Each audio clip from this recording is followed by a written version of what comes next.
की वीडियो में मैं आपको बताऊंगा कि जिनके ऊपर सवारी आती है उन बच्चों को किन किन नियमों का पालन करना चाहिए।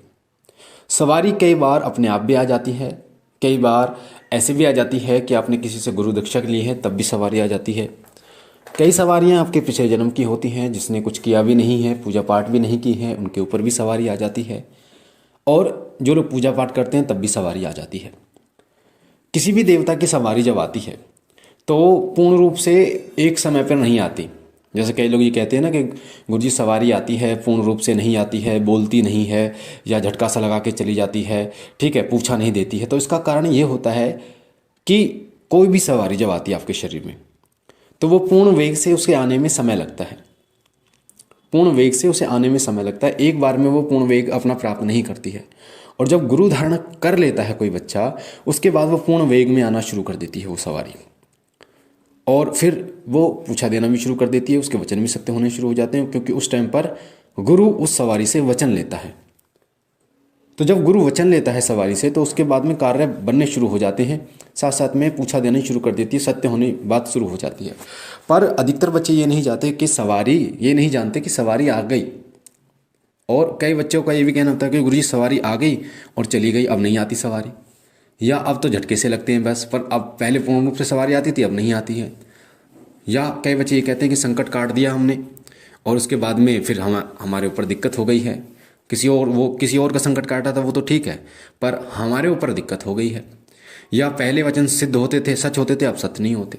तो उसके पीछे का जो कारण होता है वो समझना बहुत ज़रूरी है। और वो ये है कि जब तक आप ये नहीं समझेंगे कि सवारी आने पर किन किन नियमों का पालन करना चाहिए, तब तक सवारी की दिक्कतें बनी रहती हैं, ठीक है। और फिर कई लोगों को नेगेटिविटी भी घेर लेती है, नकारात्मक शक्ति भी घेर लेती है। तो आज की वीडियो को ध्यान से सुनिए, बारीकी से समझ में आया आपके कि सवारी वाले व्यक्तियों को किन किन नियमों का पालन करना चाहिए। तो सबसे पहली बात यह है कि अगर आपके ऊपर सवारी आती है तो सबसे पहला नियम जो होता है वो सेवा का नियम होता है। यानी कि आप अपनी सेवा को बढ़ाइए। मान लीजिए आप 15 मिनट पूजा करते थे तो आधा घंटा 1 घंटा शुरू कीजिए, ठीक है। गुरु मंत्र अगर आपके पास है तो गुरु मंत्र का जप चलते फिरते जितना हो पाए गुरु मंत्र का जप कीजिए। सबसे पहला तरीका तो ये होता है। दूसरा तरीका, अगर आपके ऊपर सवारी आती है और आपने भोग देना शुरू नहीं किया है सवारी के लिए, ठीक है, और आपको ये कन्फर्म है कि ये जो सवारी आती है ये पॉजिटिव है, सकारात्मक सवारी है और उसी देवता की है, तो आप भोग देना शुरू कीजिए। हफ्ते में 1 दिन उनको भोग जरूर दीजिए। लौंग बतासे का भोग आप दे सकते हैं, लड्डू का भोग दे सकते हैं आप, ठीक है, बर्फ़ी का भोग दे सकते हैं, यानी जो भी भोग आप देना चाहें सवारी को दे सकते हैं। अगर आपके गुरु ने बताया है कि हाँ ऐसे भोग देना है तो आप सवारी के उस हिसाब से भोग आप दे सकते हैं, ठीक है। सबसे पहली बात। दूसरी बात यह है कि पवित्र रहना शुरू कीजिए। जितना हो पाए पवित्र रहना है। गृहस्थ में आप जा सकते हैं, पति पत्नी गृहस्थ में जाएं, पर उस समय के बाद आपको पवित्र रहने की कोशिश करनी है, शारीरिक रूप से भी और मानसिक रूप से भी। यानी किसी की बहन बेटी है उसको बहन बेटी की नज़र से देखना है, गंदी नज़र आपको नहीं करनी है। साथ साथ में शारीरिक शुद्धता का ध्यान रखना है। शारीरिक शुद्धता का मतलब होता है, जैसे मैं अंदर की बात बताता हूँ कि जैसे लड़के जो हैं, लड़कियां जो माता बहनें, वो जब वॉशरूम जाती हैं तो उनको पानी लेना चाहिए ज़रूर, ठीक है, वॉश करना चाहिए ताकि वो बिल्कुल ठीक रहे। सवारी वाले व्यक्तियों को किसी के जो सूतक पातक होता है उसका भोजन नहीं करना चाहिए। सूतक पातक यानी कोई बच्चा जब पैदा होता है तो और जो मर जाता है कोई व्यक्ति, तो उस टाइम पे जो भोजन होता है वो उनको नहीं करना चाहिए। इस चीज़ का विशेष रूप से आपको ध्यान रखना चाहिए। साथ साथ में अपने विचारों पर नियंत्रण रखना चाहिए। अगर आपके विचार शुद्ध नहीं है तो भी सवारी आपके शरीर को छोड़कर चली जाती है, क्योंकि सवारी आपके विचारों को पकड़ती है। जो शक्ति है वो आपके विचारों को पकड़ कर चलती है। आप क्या सोच रहे हैं, कैसे आपके भाव हैं, क्या विचार हैं आपके, उन चीज़ों पर। अगर आप नेगेटिव सोचोगे, गलत सोचोगे तो दिक्कत आपको होगी किसी के बारे में।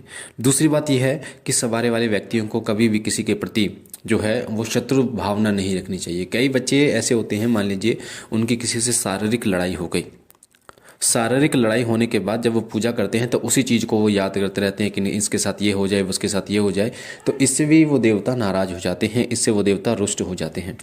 तो इस चीज़ का विशेष रूप से ध्यान रखना चाहिए। साथ ही जिन लोगों पर सवारी आती है उन्हें उस देवता के दरबार में कम से कम महीने में 1 बार ज़रूर जाना चाहिए।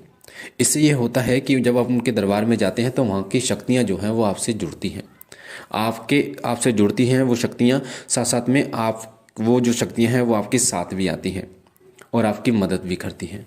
तो इसलिए इस चीज़ का विशेष रूप से आपको ध्यान रखना चाहिए कि उनके दरबार में ज़रूर आपको जाना चाहिए। सवारी वाले व्यक्ति को इन चीज़ों का ध्यान रखना चाहिए कि जब तक उनका कोई गुरु नहीं है तब तक किसी का संकट नहीं काटना चाहिए।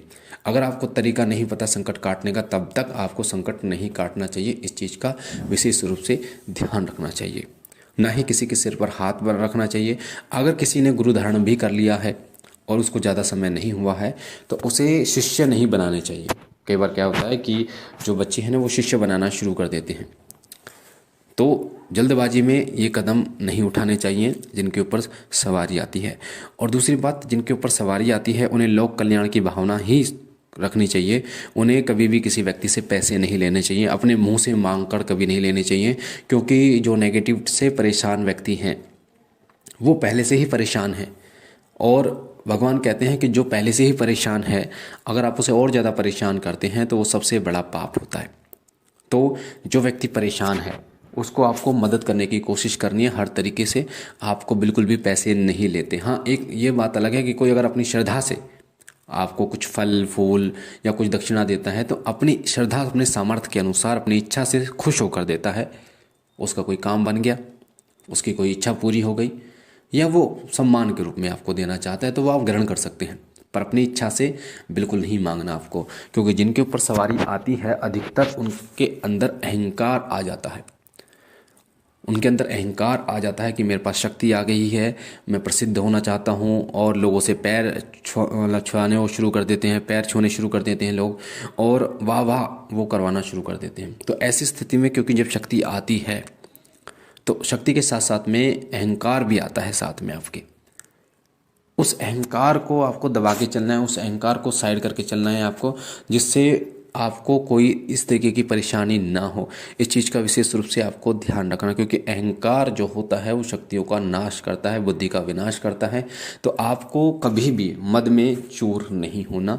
आपको उस शक्ति को, जो शक्ति आ रही है उस शक्ति को आपको देव कृपा समझकर स्वीकार करना है। किसी तरीके से आपको घमंड नहीं करना, किसी भी तरीके से, क्योंकि शक्ति जो आ रही है वो अपनी इच्छा से आ रही है, आपके भाव से आ रही है।